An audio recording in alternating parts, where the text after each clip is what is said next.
Hello students, welcome to auto I academy YouTube channel. और हमारी great personality की series के अंदर आज हम अपना नेक्स्ट टॉपिक जो है उसको हम डिस्कस करेंगे।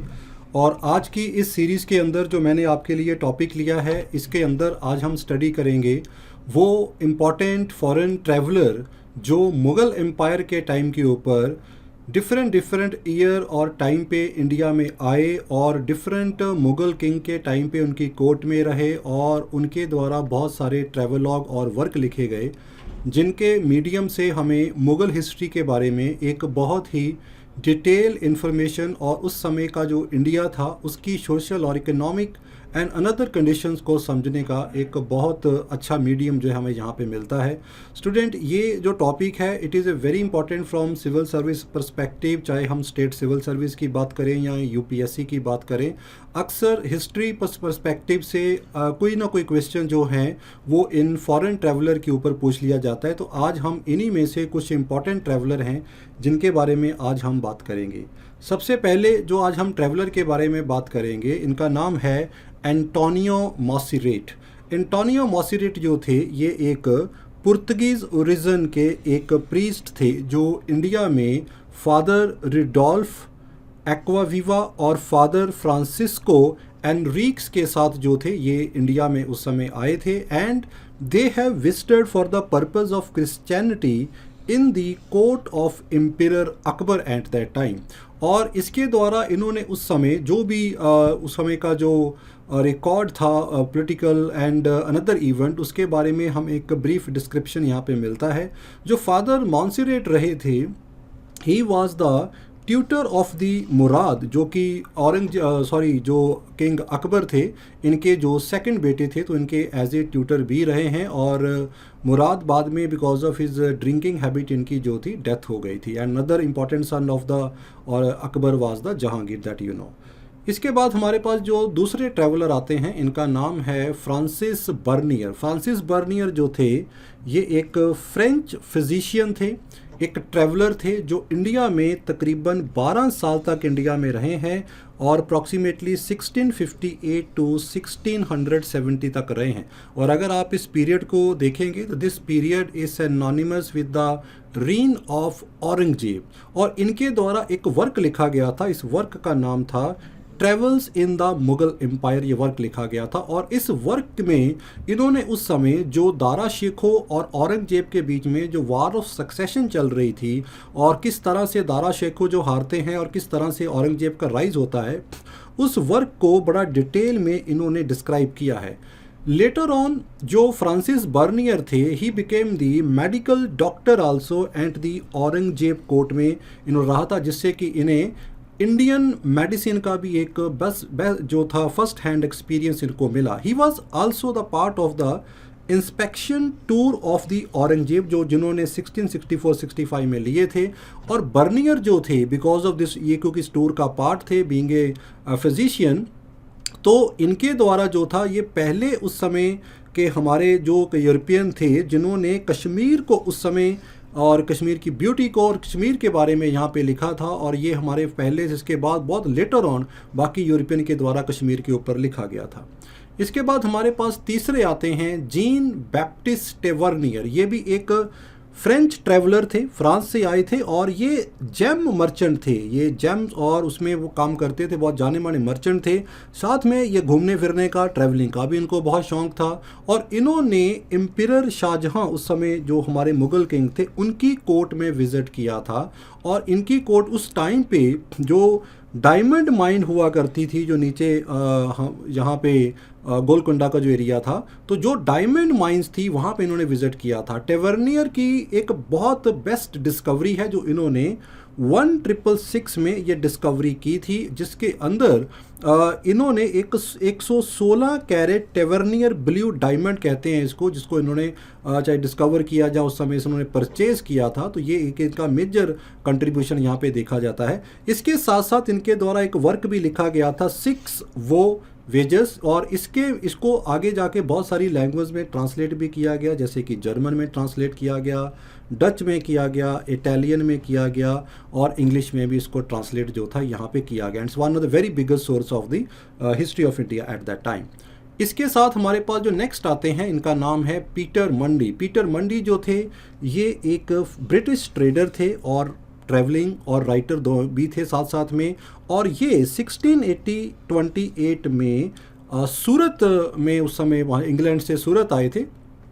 और एट दैट टाइम जो देर जो पावर थी it was in the transition mode from Jahangir to Shahjahan at that time. और इनके टाइम पे इन्होंने जो शाहजहां के दो बेटे थे उनकी जो शादी थी उसको विटनेस किया था। उसको जो था उस समय ये शाहजहां के कोर्ट में थे यहाँ पे। और इनके बारे में एक और बड़ी इंटरेस्टिंग बात है, ये पहले ब्रिटन थे जिन्होंने एक वर्क लिखा था जिसका नाम था इटिनेरियम मुंडी। इटिनेरियम मुंडी जिसे कहा जाता है इटनरी ऑफ द वर्ल्ड। और इसके अंदर इन्होंने चाय के बारे में, द टेस्टिंग ऑफ द चा एंड टी इन चाइना, उसके बारे में एक ब्रीफ डिस्क्रिप्शन जो था चाय का इनके द्वारा लिखा गया था। After that come Sayyid Ali Reis आ जाते हैं, Turkish admiral, navigator, excellent traveller and excellent commander of the Turkish forces at that time, जिन्होंने नेविगेशन में और एस्ट्रोनॉमी ने बेहतरीन काम किया है और बेहतरीन वर्क लिखा गया था। इनकी दो इंपॉर्टेंट बुक थी। इसका एक बुक का नाम था मिरात-ए-कैनात, मिरर ऑफ द यूनिवर्स, और इसके साथ ही एक बुक का नाम था Kitab ul Muhit, this is the book of the regional sea and science of astronomy and navigation. इस बुक को बाद में बहुत सारी लैंग्वेज में ट्रांसलेट भी किया गया था। It was the part of the English, French, Italian, German and so on. बहुत सारी बुक्स में इसको जो लैंग्वेज में इसको ट्रांसलेशन किया गया था। दैट यू कैन से कि it was one of the very important work on the astronomy and the navigation written by the Sayyid Al Reisi. कहते हैं कि because of some sea storm and all he came to the coast of the Gujarat. इन्होंने गुजरात आए थे और तब इन्होंने उस समय मुगल किंग था हुमायूं के टाइम पे इंडिया में आए थे। और बाद में इन्होंने हुमायूं से रिक्वेस्ट किया था कि इनको आगे जो है जाने का परमिशन जो है वो दिया जाए, और हुमायूं ने इनका बहुत ग्रैंड वेलकम जो था उस समय किया था। Syed Ali rice the Turkish traveller. इसके बाद आते हैं जीन थेवनॉट। जीन थेवनॉट जो थे he was a French traveller. Mughal के टाइम पे तकरीबन कोई 12-13 महीने ये उस समय जो हैं वो रहे हैं। और he was a accomplish polyglot, यानी कि पॉलीग्लॉट होता है person who know various language, और ये टर्किश में, अरेबिक में और पर्शियन लैंग्वेज में ये बहुत ही एक्सपर्ट थे उस समय के। और इसकी जो सबसे खास बात थी जीन थेवनॉट की कि he was very much interested in the natural sciences, और इंडिया में इनके द्वारा बॉटनी में बहुत बड़ा काम किया गया था। बहुत सारी कलेक्शन जो थी बॉटनी में की गई थी, that was done by the Jean Thevenot here.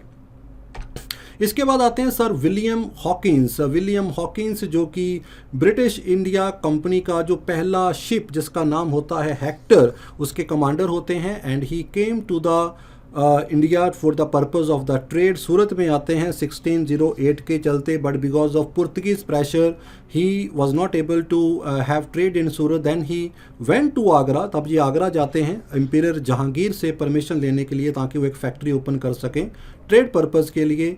ये काफ़ी समय जहांगीर की कोर्ट में स्पेंड करते हैं और जहांगीर के साथ अच्छी दोस्ती भी हो जाती है। लेकिन जो क्वीन मदर होती है उस समय, she was not liking William Hawkins eight that time. लेकिन जहांगीर जो था उसका रिलेशन बहुत बढ़िया था, और because of the queen mother pressure इन्होंने हॉकिंस को कोई ज़्यादा ट्रेड प्रिविलेजेस नहीं दिए। हालांकि इंग्लिश खान का टाइटल जहांगीर का हॉकिंस के द्वारा दिया गया था। 2 साल के टाइम पे ये जहांगीर की कोर्ट में रहे, लेकिन जब कोई इनको वहाँ से कोई प्रिविलेजेस ना मिलते हुए तो very heart broken he came from that area to Surat, और तब वापसी में इंग्लैंड जाते हुए इनकी जो थी डेथ भी हो गई थी।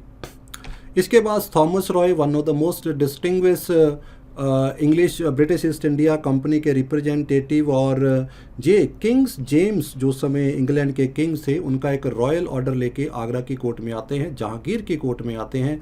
2-3 साल ये कोर्ट में रहते हैं till the period of 1619।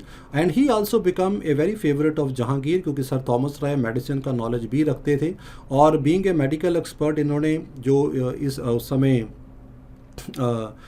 Jahangir थे, क्योंकि इनकी बिकॉज जहांगीर की जो हेल्थ थी वो उतनी ज़्यादा ठीक नहीं रहती थी because drinking and other reason, तो इसका थोड़ा ट्रीटमेंट भी किया था, जिसके कारण की काफ़ी अच्छी दोस्ती भी थी। और 1617 में इंडिया में ट्रेड करने का जो पहला प्रिविलेजेस जो था, फरमान जिसे हम कह देते हैं, वो जहांगीर ने ही थॉमस रॉय को दिया था, जहाँ से ईस्ट इंडिया कंपनी की जो ट्रेडिंग थी वो यहाँ से स्टार्ट हुई थी। तो this was the beginning of the Mughal and East India company relationship in India at that time. तो थॉमस रॉय भी उस समय अपनी राइटिंग के मीडियम से जहांगीर की कोर्ट के बारे में काफ़ी डिटेल इन्फॉर्मेशन हमें प्रोवाइड करते हैं। जॉन फ्रायर एक इंग्लिश डॉक्टर थे and he was the fellow of the Royal Society also, और ये भी ट्रैवलिंग के बड़े शौकीन थे and he came to the area of Persia and East India. 1672 में इनको ब्रिटिश ईस्ट इंडिया कंपनी का सर्जन अपॉइंट किया गया था, मात्र उस समय 50 रुपए की एक सैलरी के ऊपर इनको अपॉइंट किया गया था। And then he become very much interested in the Indian medical system also. He got a very good knowledge about the Indian medicine system, उसको डिस्क्राइब किया। और इसके साथ साथ इन्होंने उस समय जो मराठा, मुगल और साउथ इंडिया जो था उसका जो उस समय का जो सिस्टम ऑफ गवर्नर था, जो रूल ऑफ उनके जो गवर्नर्स के जो रूल थे, उनको भी बहुत बेहतरीन जो था जॉन फ्रायर जो इंग्लिश डॉक्टर थे इनके द्वारा एक्सप्लेन किया गया। आफ्टर दैट कम निकोलो मैनुसी, जो कि एक इटालियन ट्रैवलर थे और 17 ईयर एज के अंदर ये इंडिया में आए। 1656 के टाइम पे ये इंडिया में आए और very soon he become the part of the Mughal army. Artillery man की फॉर्म में इन्होंने मुगल आर्मी को जो था वो ज्वाइन किया, और जिसकी वजह से he got a opportunity to the tour India at that time also. Niccolo Manucci जो थे ये he was famous for his work जिसका नाम था स्टोरिया डू मैगोर। ये वर्क इनके द्वारा लिखा गया था। It was one of the classic study in the Mughal history, और जिसके अंदर खास करके इन्होंने औरंगजेब की जो समय की पॉलिटिकल हिस्ट्री है उसके बारे में इन्होंने यहाँ पे काफ़ी लिखा था। और ये पूरी की पूरी बुक जो थी इन्होंने मद्रास में अपना टाइम स्पेंड करके उस समय लिखी गई थी। पीट्रो डेला वेल जो एक इटालियन कंपोज़र थे, म्यूजिकोलॉजिस्ट भी थे, ऑथर भी थे और ट्रैवल भी थे। एशिया में काफ़ी इन्होंने ट्रैवल भी किया, जिसकी वजह से he came to middle east, north Africa, और उसके बाद ये इंडिया में आए। जो यहाँ पे जो हमारे पीट्रो डेला वेल थे, he came to India and stay in India till the period of 1624। और इंडिया में जो पीट्रो डेला वेल थे, he was also introduce to the south Indian king Venkatappa Nayak के साथ भी ये मिले, और इन्होंने उस समय का जो अपने ट्रैवल लॉग जो थे उसके मीडियम से उस समय साउथ और इंडिया और उसकी जो हिस्ट्री थी उसके बारे में काफ़ी डिटेल में लिखा, और ये एक इटालियन ट्रैवलर थे। इसके बाद आते हैं एडवर्ड टैरी जो थे, he was an English Chaplin. जैसे कि इंग्लिश चैपलिन होते हैं, जैसे कोई प्रीस्ट है हॉस्पिटल में, स्कूल में या किसी और जगह में, तो he was appointed as a English chaplain जो थे, और इनको इंग्लिश चैपलिन थे and he was appointed to the Mughal emperor, ठीक है। और उस समय जो embassy to the Mughal emperor थी उसमें ये चैपलिन अपॉइंट किए गए थे, और इन्होंने भी उस समय इंडिया के बारे में काफ़ी अच्छा लिखा है एट दैट टाइम। और जब ये इंडिया में आई थी तो थॉमस रॉय के कहने के ऊपर ही इन्होंने चैपलिन की पोस्ट के लिए वहाँ पे अप्लाई किया था इंग्लिश एम्बेसी के अंदर। 2.5 साल इंडिया में उस समय रहे, और इन्होंने खास करके उस समय की जो मुगल कोर्ट और गुजरात और बिहार का जो एरिया था उसके बारे में इन्होंने काफ़ी डिटेल अपना इन्फॉर्मेशन लिखा है। फ्रांसिस्को पेल्सर्ट जो एक डच मर्चेंट थे, डच ईस्ट इंडिया कंपनी में काम करते थे, 1618 में इंडिया में आए। 1618 में who was the king of Mughal king in India, he was the Jahangir थे।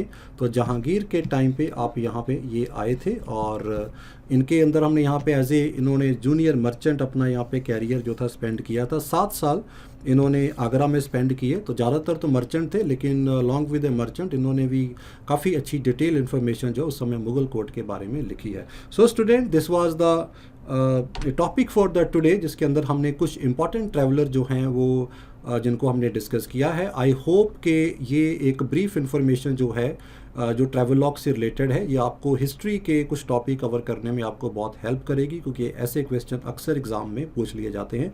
So thank you very much and all the best.